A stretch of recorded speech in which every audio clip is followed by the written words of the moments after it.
iyadoo ay soo dhowdahay waqtiga loogu talagalay inay qabsoonto doorashada madaxtinimada Soomaaliya ayaa haddana waxaa jira shakhsiyaad wali ku sii dhawaaqaya musharaxnimada xilka madaxweynaha Soomaaliya oo lagu ballansan yahay in la qabto 20ka bisha August. Dr. Cusmaan Maxamed Gacal waa mid kamid ah musharaxiinta ku dhawaaqay inuu u taagan yahay tartanka jagada madaxtinimada dalka Soomaaliya. fanaaniin dadweyne aad u tiro badan ayaa si diiran musharax Dr. Cusmaan ugu soo dhaweeyay garoonka diyaaradaha Jomo Kenyatta ee magaalada Nairobi.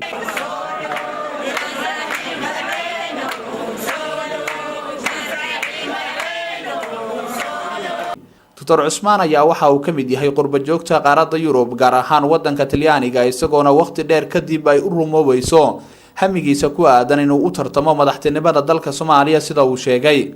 musharax Cusmaan Maxamed Gacal oo saxaafadda kula hadlay garoonka diyaaradaha Jomo Kenyatta ayaa sheegay inuu rajo wanaagsan ka qabo ku guuleysiga tartanka madaxtinimada ee dhawaantan dalka ka dhici doono isagoona sidoo kale sheegay in loo baahan yahay in Soomaaliya ay ka gudubto qabyaaladda oo la dhiso dawlad midnimo qaran horumarna u siyaadisa shacabka Soomaaliyeed si ay dhibaatooyinka faraha badan ugu baxaan. Soomaaliya waa dhibaato waa faaday ummadii waa dib weyn galeen gaajo cudur dagaal iyo dhibaato intaas oo waxaan rajaynaynaa hadduu Ilaahay in laga baxo waxa hadda ka dambeeyo sida hadda koorba aan ugu baaqay aqoon-yahanka Soomaaliyeed oo dhan inay soo galaan.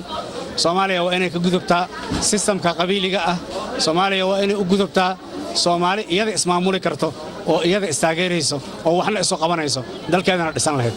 intaan way aragnimo waa noogu filan tahay waxaan jecelnahay inaan ka wada gudubno systemkan qariban hadduu Ilaahay idmo taasaan rajaynaynaa. musharaxiin badan ayaa waxay aad ugu dherarsan yihiin xilliga qabashada doorashada madaxtinimada dalka inkastoo musharax kasta uu shacabka u sheegayo in isbedel dhab ah uu keeni doono haddii uu ku guuleysto madaxweynaha dalka balse shaqada ugu ballaaran ayaa waxaa hubaal ah inay u taalo baarlamaanka cusub oo shakhsiyaadkan isu soo taagay jagada madaxtinimada dalka hal shakhsi ka soo dooran doona.